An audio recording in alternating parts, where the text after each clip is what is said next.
Assalamualaikum warahmatullahi wabarakatuh. Bismillahirrahmanirrahim. Alhamdulillah rabbil alamin. Hamdan yuwafi ni'amahu kafi mazidah. Allahumma salli ala sayyidina Muhammad wa ala ali sayyidina Muhammad. Allahumma faqihna fid din wa 'allimna ta'wil wa rzuqna fahma nabiyyin wa hifzal mursalin wa ilhamal malaikatil muqarrabin. Allahumma ya qawiyya matinik fi syarri zalimin.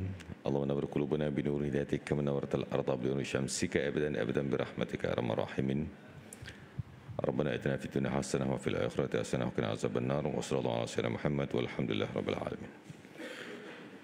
اعوذ بالله سبحانك لا علم لنا الا ما علمتنا انك انت العليم الحكيم. رب اشرح لي صدري ويسر لي امري واحلل عقدة من لساني يفقهوا قولي. Amma ba'du. Ini saya lah, Hafizin betul, cuma suara dia lain sikit. Minta maaf, suara saya ala Ramli Sarip. Kakian open house, mangan daging air batu ngelantak segini. Ya suntung isi metu suara ni. Right, sampai sifat mana bang? Sifat ilmu. Ilmu tu apa? Tahu lah, pengetahuan. So please turn to page 168.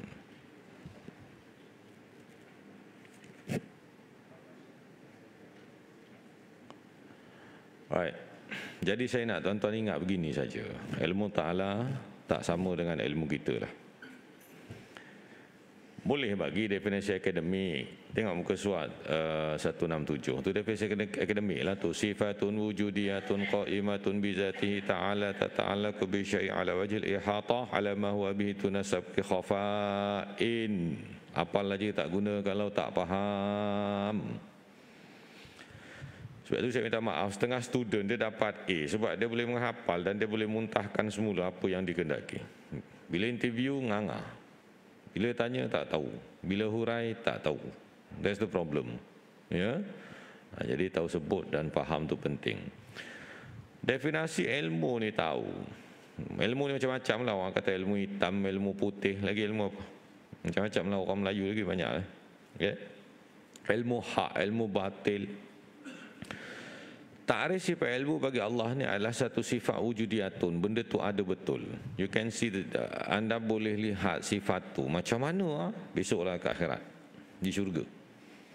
Laku sifat adalah hijab. Kalaulah disingkapkan kepada kita, hijab blok. Sifat tu memang ada, qaimatun berdiri. Dia ada pada zat Allah Ta'ala. Ta'ala bermakna tanazzaha, suci. Suci tu apa maksud dia? It's not contaminated. Tak tercemar apa benda tu. Dia tidak sama dengan makhluk. So once you equate, ketika mana anda menyamakan bahawa Allah itu seperti makhluk atau sifat makhluk, berarti anda telah mencemari kesucian itu. Itu bahasa saya lah. Ta'ala bimakna ta'ala bimakna tanazzaha, suci. Sebab itu bila kita sebut subhanallah, tu apa bang?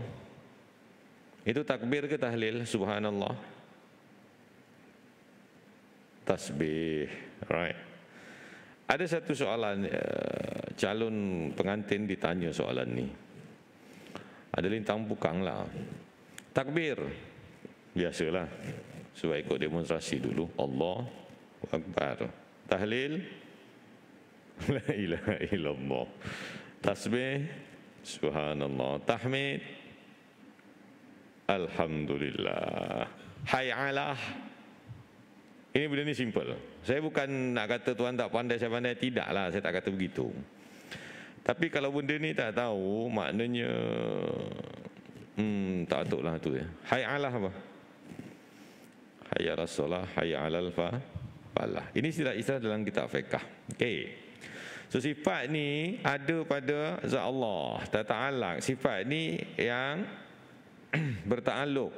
Bertakluk ni link, berkaitan dengan sesuatu apa sajalah.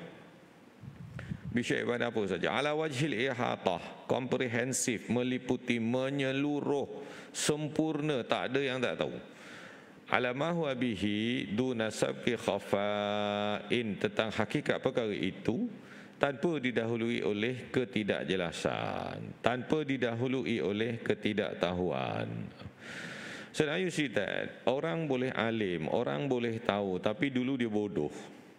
Bila dia bodoh, dia kena belajar, baru dia jadi pandai.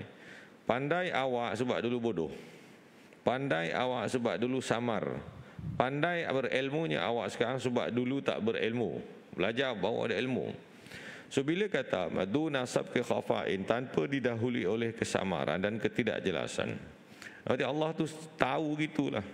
Bukan Allah tak tahu lepas tu baru dia tahu, tak. Ada satu fahaman yang kita nyatakan dulu, bahawa Allah tahu benda-benda besar saja, benda kuliah, juz'iyat, benda-benda yang kecil-kecil dia tak tahu. Allah tahu ada kereta, tapi Allah tak tahu ada Toyota Cross, ada Volkswagen, ada Volvo dan sebagainya. Tapi Allah tahu ada kereta. Itu saya nak gambarkan apa maksud kuliah dan juz'iyat. Jadi kita dah diajar, Allah Maha mengetahui. Dulu kecil-kecil sekolah tu suka kita tulis dekat buku kita, betul tak? Allah Maha melihat, Allah Maha mengetahui. Apa maksud kita tulis dekat atas pembaris masa kita sekolah rendah dulu? Bila yang betul, bila orang baca nanti dia tak akan ambil. Itu kan kalau masyarakat yang alim-alim. Anda cuba letakkan kunci kereta atau kunci motor, dibiarkan dan tulis Allah melihat apa yang Anda buat. Surau-rau. Lawang tabung ditandur, digeret tu kok. Ada jenis tabung yang kita tanam tau. Adalah dalam beberapa inci atau beberapa kaki, jenis tanam punya. Kalau setakat welding kita, kawan-kawan kita ni, itu bukan satu ancaman lah bagi mereka. Ya, tapi saya nak kata dulu orang letak lagi besar, berat. Dulu punya style tabung, letak terus jatuh kan. Didesainnya pula sengit ke sana, sengit ke sana, sengit ke sana. Ada lagi ilmu lepas tu. Dia ambilnya matang lidi, dilekatnya dengan chewing gum ataupun apa-apa objek yang lentur, pum, dapat. So benda tu, itu pun ilmu juga. Tapi ilmu yang tak betul. Alright. So sekarang Allah Ta'ala bukan dengan cara kasbi. Allah bukan dengan cara dia diperolehi dengan usaha, tak. Saya ingat ni mudah lah. Anda tahu sebab Allah Maha mengetahui. Okay? Ataupun badihi, spontan. Atau nazari, by observation, dengan by eksperimen, baru Allah tahu. Ini semua tak. Ini mustahil semua. Atau daruri, sama dengan lebih kurang badihi, spontan. Semuanya mustahil atas Allah kerana kesemua empat cara ini menetapkan sifat jahil ke atas Allah sebelum Allah tahu tentang sesuatu. Kenapa kalau kita ilmu Allah itu diusahakan? Apa maksud? Maknanya nak tahu sesuatu tu dia kena berusaha dulu. Dia pergi tuition, dia buat latihan, buat eksperimen dan sebagainya. Itu kasbi, itu manusia punya level. Jadi Allah bukan begitu. Kalau Allah begitu, maknanya dia ni tak tahu, dia kena buat satu perkara, baru dia jadi tahu. So Allah bukan tak tahu kemudian tahu, dia tu sentiasa tahu. Manusia tak tahu ada sama-sama, baru dia tahu. Okay, saya suka nak sebutlah dalam hal ni, isu sama ada Nabi Muhammad seorang ummi. Kan?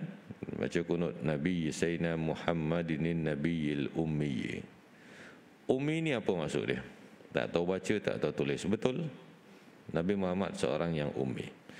So you have WhatsApp saying that no, Nabi Muhammad tidak ummi. Ummi berasuk begini-gini. Ya, niat anda nak protect ataupun mempertahankan Nabi, bahawa Nabi itu tidak buta huruf, tidak tahu baca dan tidak dan sebagainya. Jadi untuk mengelakkan dakwaan itu anda mengatakan Nabi tidak ummi. Yang sebenarnya Nabi ya ummi kok. Kitab Akidah dan Quran dia ngomong yok Nabi itu ummi.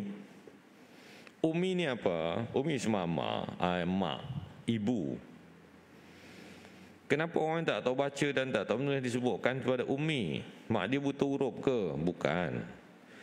Dinisbahkan orang yang baru lahir. Orang baru lahir daripada rahim ibunya, maka dia seorang yang tak boleh membaca dan tak boleh menulis, of course. Jadi sebab itu orang yang tak boleh membaca dan orang yang tak boleh menulis, nama dia ummi. Jadi Nabi Muhammad, dia seorang yang tak boleh baca dan tak boleh nulis. Sebab guru dia Jibril. Dan dia tak, kenapa Nabi Muhammad itu seorang ummi? Sebab dia tak perlu kepada menulis dan tak perlu kepada membaca nak dapatkan ilmu tu.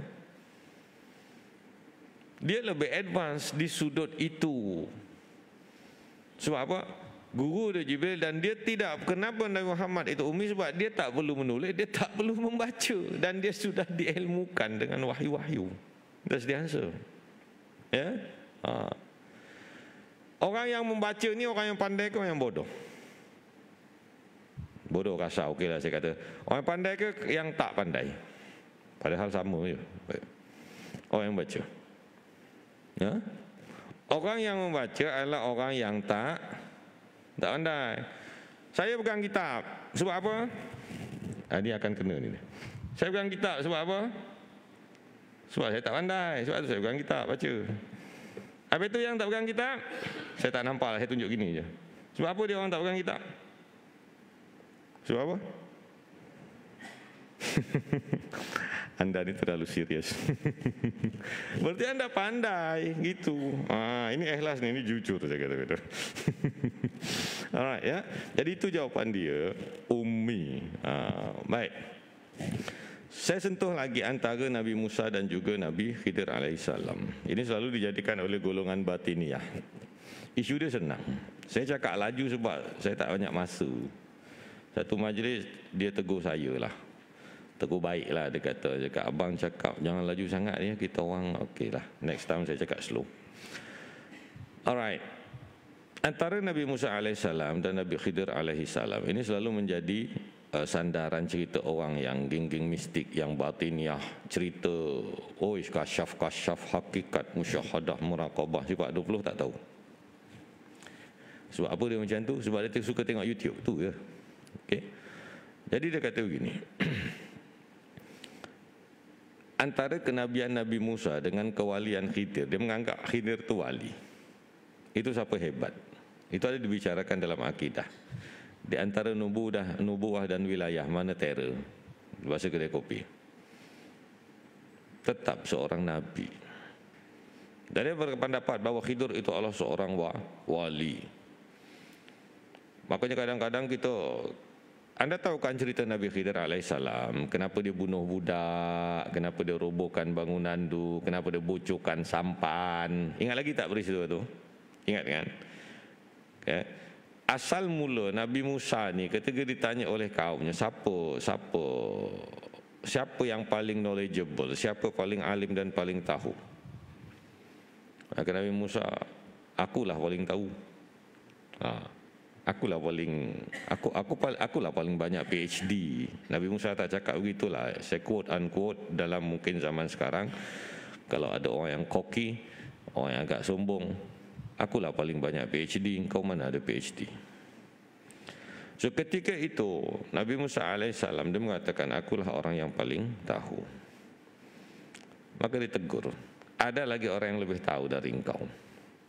Siapa? Itu yang dia pergi berjalan. Cerita ni dalam surah Kahfi. Jumpa siapa, nama orang tu adalah Khidir. Dia minta izin kepada Nabi Khidir alaihissalam supaya berguru, menjadi muridnya. Ini adab. Orang nak belajar ilmu, dia kena jumpa. Abang boleh tak saya jadi murid abang, saya nak belajar dengan abang. Okey. Itu adab dia begitu. Sebab tu dulu nak belajar kitab kuning, panjat rumah Pak Kiai. Buat apa panjat rumah Kiai? Tak belajar lagi pun sebab kita nak minta izin. Tu cara dia. Baik. Jadi bila kata begitu, Nabi Musa mohon nak jadi student Nabi Khidir. Nabi Khidir kata, engkau tak akan tahan. No, saya akan tahan. Saya boleh ikut tapi kau jangan banyak tanya selagi aku belum selesai. Okey.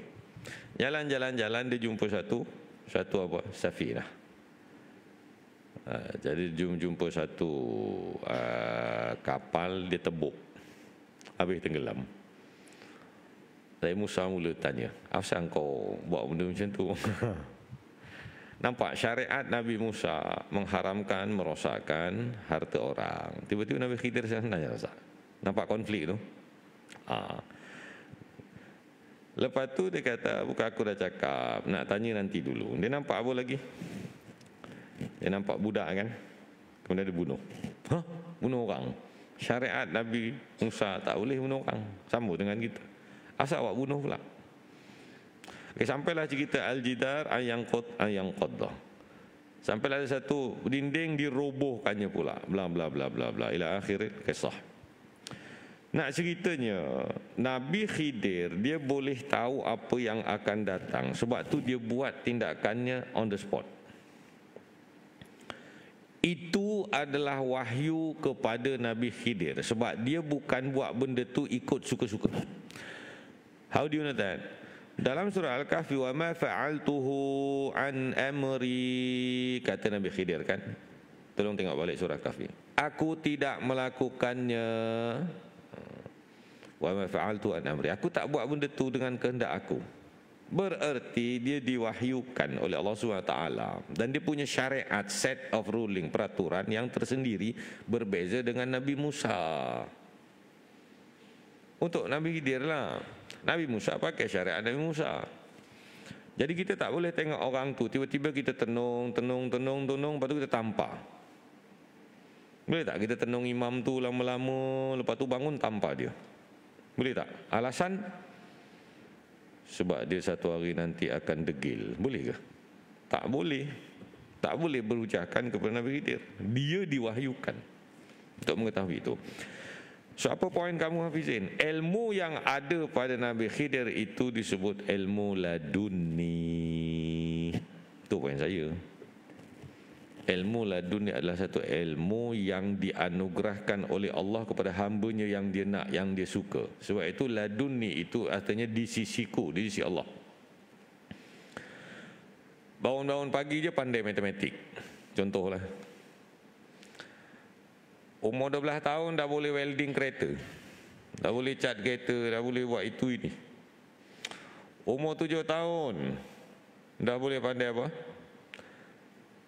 Yang melarikan kereta tu apa? Ha? Itulah dunia ke? Budak yang melarikan kereta di Perak. Okey, itu bukan laduni. Itu nakal. Okey, nak katanya ilmu laduni adalah ilmu yang diberi oleh Allah SWT. Ada, dia akan ada. Okey. Memang ternyata lah bila dia cakap memang ada berilmu, ada poin, rujukan gini, memang betul lah, dia tak mengarut. Okey. Itu ilmu laduni, bukan senanglah di sisi Allah SWT. Baik. Sifat ilmu adalah mabda asal. Okey, saya dah baca ni kat sini. Okey, dalil dia wallahu bikulli syai'in alim. Okey, dalil. Dalil tak perlulah panjang, kalau sikit pun Quran dalil juga. Okey, ada orang tak puas hati. Ni dalil. Ni pun ayat Quran juga. Dalil lah tu. Wallahu bikulli syai'in alim. Allah itu pada setiap sesuatu adalah Maha mengetahui. Alim apa? Atau wazan fa'il, sirah mubalaghah bermakna fa'il. Baik. Di antara doa yang dibaca oleh Rasulullah SAW ialah a'udzubillahi samii'il 'aliim minasyaitonir rajim min hamzihi wa nafthihi wa nafthihi. Okey, mereka yang ada penyakit was-was. Mereka yang ada penyakit nanti kalau macam ni banyak kalau, sila amalkan doa ini. Jangan dah was-was baru nak baca, lepas tu cakap kita tipu. Sebelum datang penyakit itu amalkan a'udzubillahi samiil 'aliim minasyaitonir rajim min hamzihi wa nafthihi wa nafthihi. Okey. Atau dalam surah Al-Mu'minun wa qul rabbi a'udzubika min hamzati syaitin wa a'udzubika rabbi an yahdurun. Bacalah. Was-was ni bahayalah. Was-was bahaya sebab nanti you tak jadi apa. Anda tak akan buat kerja apa. Orang putih kata macam-macam lah, anxiety, depression dan sebagainya dari segi modern medical, ya. Tapi dari segi itu bisikan tu a'udzubillahi samiil 'aliim minasyaitonir rajim min hamzihi wa nafthihi wa nafthihi. Ini juga dalil kerana Rasulullah SAW pernah baca, dia mengatakan aku berlindung dengan Allah yang Maha mendengar lagi Maha mengetahui daripada syaitan yang direjam, daripada fitnah. Okey, aku lindung dengan Allah yang Maha mendengar lagi Maha mengetahui. Itu poin dia, Maha mengetahui tadi. Allah tak sifat ilmu daripada syaitan yang direjam, yang terkutuk, daripada fitnah, hembusan dan racun. So macam mana kita jadi was-was? Sebab syaitan ni dia hembus kat kita, dia cakap dia tak masuk lagi. first object yang syaitan akan attack pada manusia adalah otak. Biasa pergi situ. Target gila, habis. Gila tak wajib sembahyang, tak ada orang sembahyang, tak buat apa lah. Ini please tolong ingat baik-baik. Hati ni kadang walaupun otak kita macam gila, ada hati masih baik, masih ingat Allah. We fail to think properly. Kita tak boleh fikir dengan baik, tapi kadang hati masih lagi nampak sebab Allah dan sebagainya. So wal-iyazubillah, the first object yang syaitan nak attack adalah otak kita. Sama ada dia akan menjadi kita merepek, kita jadi gila, atau jadi tersesat, kita mentafsir Quran ikut suka hati jadi sesat. Itu pun kena juga hembusan. So baca doa ni. Dan racunnya, racun apa ni? Roundup, Basta, Bufos, tidak. Ada satu malam, hadza wurida fil hadis Nabi SAW. Jadi kan dikatakan Kanjeng Nabi, satu malam ada satu saat dan ketika yang akan ada kecelakaan, ada keburukan, jatuh ke atas makanan. Kalau anda kebetulan makan makanan itu, maka bolehlah mungkin anda jadi sakit. Sebab tu orang tua dulu ni dia bijak. Dia pergi dengar dengan Pak Kiai, dengan Tuan Guru, dia amal terus. Dia tak tanya dalil apa, bla bla bla bla. Padahal ada sandarannya. Sebab itu dia kata, anda biasa dulu ibu bapa kita kata kalau kita buat air panas mesti tutup. Mesti tutup. Dia tak boleh terbiar. Anda buat jus apple, anda letak atas meja, sibuk tengok TV, terbiar benda ni sampai 3 pagi. Melopong atas tu. 3 pagi bangun, bukan nak tahajud sebab nak teringat air apple ni tadi. Lepas tu tak baca bismillah lah pula. Kalaulah andai kata racun itu jatuh di atas makanan ni, maka boleh sakit. Sebab tiap malam ada satu masa tu. Bila? Tak tahu. Habis tu susahlah. Asal nak bagi gelas je dia tutup. Payahlah macam ni. Okey, kalau tak ada tutup, awak letaklah apa pun atas ni. Even a straw. Letaklah melintang, jangan letak dalam. Even a straw, even a kayu, even a sudu, even a handset, apa-apalah. Janji ada cover. Itu maksud tadi, aku berlindung dengan Allah yang maha mendengar lagi maha mengetahui daripada syaitan yang direjam dari fitnah, hembusan dan racunnya. Rasulullah juga menyebut antara nama Allah yang baik adalah Al-Alim. Ijma', unanimous decision of Islamic scholars. Ijma' ini adalah kesepakatan. Ulama Ahlussunnah wal Jamaah telah sepakat mengatakan Allah bersifat dengan ilmu. Mudah nak faham dia ni. Kalau Allah jahil, dia tak tahu nak buat apa lah sebab dia bodoh. Jadi mustahil Allah tu bodoh. Dalil akal, jika Allah Ta'ala jahil, maka ia adalah mustahil atau Allah kerana jahil termasuk dalam sifat kekurangan dan maksudnya Allah Ta'ala daripada segala sifat kekurangan. Okey, dia mudah saja. Kalau anda jawab, berikan satu dalil akal. Sebab sifat 20 ni dia ikut Al-Quran, ikut hadis dan akal yang sejahtera. So anda kena mahir Quran, anda kena mahir hadis, dan anda kena mahir bagaimana proses penakulan berfikir itu. Dia begini saja, kalau anda jawab, berikan dalil di sudut akal bahawa Allah tu tahu. Anda pun jawab, kalau tak tahu tu maknanya dia bodoh ni sifat kekurangan. Mustahil Allah bersifat dengan kekurangan. Okey, kita bagi markah. Jadi Allah itu adalah mustahil, ada mempunyai sifat kekurangan. Bahkan apakah takrif Allah? Apa takrif Allah yang kita sebut? Satu, perkataan Allah ni perkataan kata khas, proper noun. Dulu belajar kan kata nama am dan kata nama khas. Kata nama khas ni apa? Huruf besar kan? Ada huruf besar. Dia memang perkataan tu untuk dia je. Orang lain tak boleh pakai. Boleh tak Sungai Lang ni am ke khas? Khas. Boleh tak Sungai Lang saya letak ke kancung? Boleh tak? Boleh tak? Tak boleh. Sembok Sungai Lang, cacaklah Sungai Lang. Sembok Kancung, cacak Kancung. Sebab apa? Sebab Sungai Lang untuk Sungai Lang, sebab khas dia gitu. Banting-banting lah. Dia cakap banting Taiping, tak betul. Sebab apa? Banting adalah khas untuk banting. Allah adalah nama khas untuk zat. Itu dia. Nama khas untuk zat yang wajibul wujud, yang pasti ada kewujudannya. Nampak? Yang hanya senyedia layak disembah, bersifat dengan segala sifat kesempurnaan, tidak bersifat dengan segala sifat kekurangan. Dia tidak berhajat kepada yang lain, bahkan yang lain berhajat kepadanya. 7 poin takrif Allah. Tuan ada faham? Cerita pasal kalimah Allah ni ada kaitan dengan akidah bang. Bukan soal politik. Yang tahu tentang kalimah Allah para ulama besar-besar. Tu nak kena fikir. Okey. Jadi sebut Allah, Allah lah. Allah tak ada anak, Allah tak ada bapa. Tu pun nak kena ingat. Jadi nama khas. Sebab itu kata Imam Syafi'i rahimahullah, Allah itu Al-Ismul Azam, nama yang teragung. Kata Imam Nawawi, nama yang teragung adalah apa? Ismul Azam, ya Hayyu ya Qayyum. Ada khilaf baina Syafi'i wal Imami An-Nawawi. 2. Allah Ta'ala menjadikan atau meniadakan makhluk dengan kesepaduan 4 sifat: kudrah, iradah, ilmu dan hayat.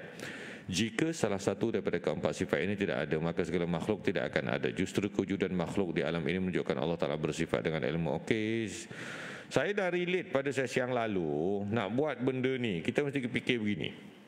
Di sisi kita lah, dia mesti ada hayat, ilmu, iradah, kudrat. 4 sifat ni satu package. Nak jadikan awak ni, nak jadikan saya, nak jadikan kita. Allah hidup, okey settle. Tak hidup tak ada cerita apalah. Dan Allah bersifat ilmu. Dia tahu bahawa sekian orang bernama ini akan begini. Dia nak tak, dia nak buat apa? Okey, dia tahu begitu dan dia nak, dan barulah dia sifat kudrat, nak iradah kudrat, barulah dia buat benda tu betul. Ijad atau i'dam, mengadakan atau meniadakan, itu adalah untuk apa? Bagi apa? Sifat kudrah. So bila dia buat satu lembu tu kalau putih, dia tahu. Azali lagi dia tahu.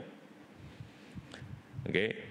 Lembu tu kalau putih harga 8,000, besok akan dikorbankan di sini. Okey, dah tahu dah itu akan terjadi di sisi ilmu Allah. Kemudian dia memang nak dan tentukan betul-betul berlaku dan dia buat betul-betul berlaku, maka esok akan ada lembu putih. Contoh begitu. Kalau tak nampak, cek kita punya anda punya anak. Dia tahu tak anak anda jadi apa sekarang? Pada hari ini pada 8.30. Saya ingat. Okey. Anak anda di mana sekarang? Anak anda di mana? Biasanya di rumah. Katalah di rumah. Dia tahu tak bahawa anak anda akan berada di rumah dalam keadaan selamat pada hari ini? Dia tahu. Dia nak macam tu dan dia buat betul-betul, maka sekarang dia selamat. Apa poin kamu, Hafizin? Poin saya, ketika melakukan, menjadikan atau meniadakan makhluk sesuatu, dia mesti ada kesepaduan, kudrat, iradah, ilmu, hayat. Ini yang dipanggil dalam sifat 20, 4 sifat serangkai. Itu dia. Dia tahu tapi dia tak nak, tak jadi juga. Dia tahu dia nak tapi dia tak nak buat, tak jadi juga. Awak ada ilmu nak buat roti, ada pengetahuan buat roti, nak buat, tapi tak ada kudrat nak buat sebab sakit. Jadi tak? Tak jadi. Awak ada ilmu, memang ada tenaga, tapi tak nak buat. Jadi tak? Tak jadi. Itu namanya keset. Makhluk lah, bukan Allah. Tahu ada tenaga tapi tak nak buat. Apa pasal? Keset. Ya orang keset, dia naik api sini, dia kesel lah, kesel. Okey. Awak ada tenaga, memang boleh buat. Awak nak buat benda tu, tapi tak ada ilmu. Kau dengar apa? Mandi.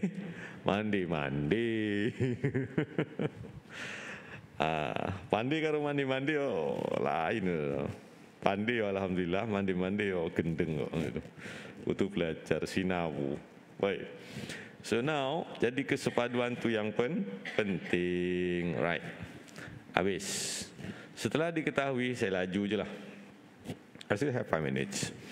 Setelah diketahui dengan yakin bahawa telah sabit, tetap dan nyata bahawa Allah Ta'ala bersifat dengan sifat ilmu, tahu melalui dalil dan nas dan akal, maka mustahillah jahil tidak tahu atasnya. Okey, mudah. So tahu bahawa Allah tu tahu. Daun dikata dalam dalil sebut daun apa yang jatuh pun dia tahu tu sajalah. Okey, dia tahu. Baik, saya masuk dia maha mengetahui, sebab kita sebut dia maha mengetahui, dan tahu kita ni tak sama dengan tahu Allah. Tahu kita limited. Tahu kita terlalu limited dan terhad. Limited is terhad. Okey.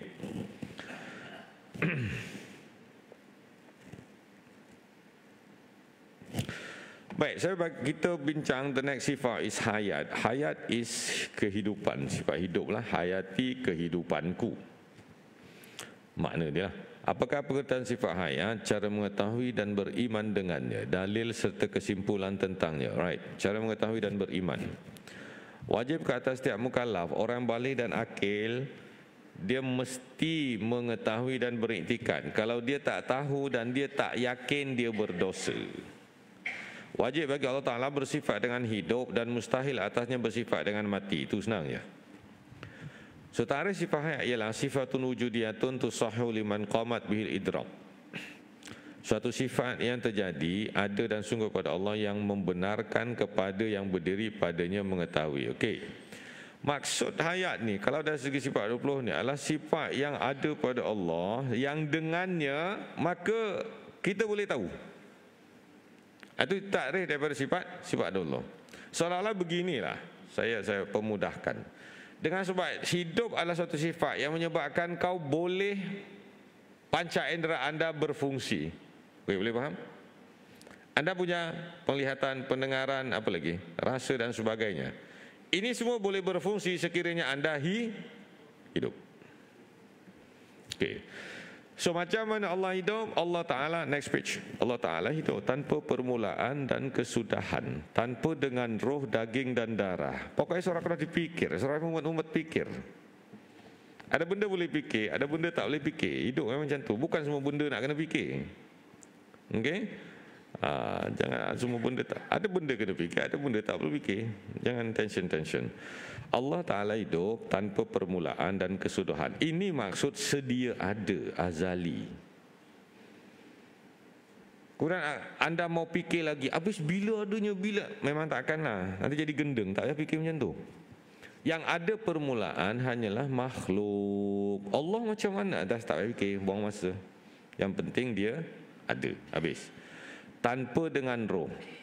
Baik, daging dan darah. Okey, beza manusia, kehidupan kita punya daging kan daripada makanan zat. Sebab tu penting makan halal. Syarat doa nak makbul apa? Syarat doa nak makbul makan halal, minum halal dan pakaiannya halal. 3 benda ni. Ini basic. Ini basic. Makanan, minuman dan pakaian. Ini basic untuk kemakbulan doa. Alright. So tanpa dengan roh. Kita kan ada daging. Kita makan jadi daging, jadi darah dan sebagainya. Sakit, kenapa sakit? Itu hukum tabi'i lah. Orang makan lebih gula mungkin jadi kencing manis. Berapa bacaan? Saya pun dah lama tak cek, takut. Lepas raya ni saya takut cek. Besoklah. Orang cek darah untuk tahu darah manis. Kalau puasa berarti bacaan bawah 7, betul? Kalau tak puasa bacaan bawah 11. Yang okey lah kan, belum kena. Okey. Baik. Darah ni syaitan boleh masuk dalam pembuluh darah kita. Sebab itu kalau orang marah ni, kalau kamu ada ilmu nak settlekan, buatlah bacaan. Kalau tak, dia jadi dan sebagainya.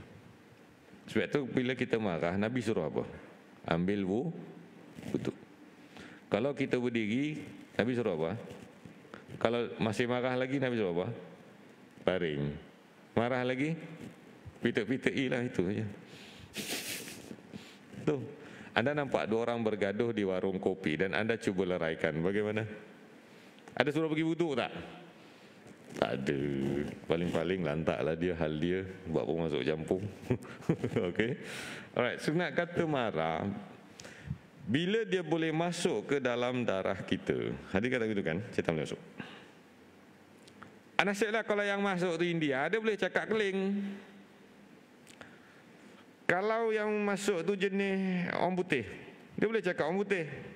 Walaupun SPM dia gagal bahasa Inggeris. So jangan pelik. Sebab tu macam mana cara orang bagi air, kenapa mesti bagi air? Kenapa tak bagi makan McD ya? Sebab dia begini. Apa yang boleh masuk campur dengan darah kita? Air, itu basicnya. Kenapa tak makan kari pap kalau kena hantu? Nak makan lah. Tapi dia ke perut, dia tak pergi sini. Habis tu nanti saya buat kerja berpeluh dan dia akan keluar balik. Sebab tu kena top up balik minum benda tu. Tapi jangan mengiktirkan air tu yang menyembuh. Problem dia sebab awak percaya pada air tu. Tu yang problem. Itu hanya sebagai asbab. Okey. Okey, daging dan kita daging, dan Allah Ta'ala hidup tanpa dengan roh. Tuan-tuan hidup ni dengan apa sebenarnya? Roh. Kalau roh tercabut, hidup tak? Tak.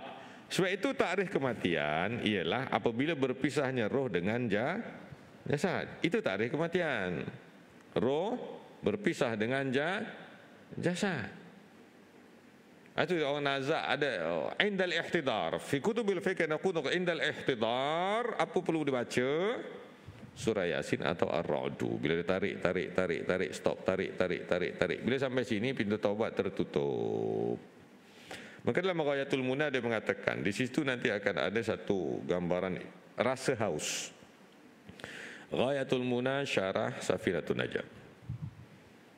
Syaitan kata kalau nak air ikut aku begini dalam konflik. Sebab itu biasanya orang bagi minum air, bismillahirrahmanirrahim. Pak, minum, ajarkan dia la ilaha illallah. Okey, orang yang dah nak meninggal lah. Kalau dah la ilaha illallah pun dia dah tak larat, sebut saja Allah. Bila zup, habis lah. Sebab roh dah tak ada. Budak-budak yang nakal ni biasa roh dia sakit.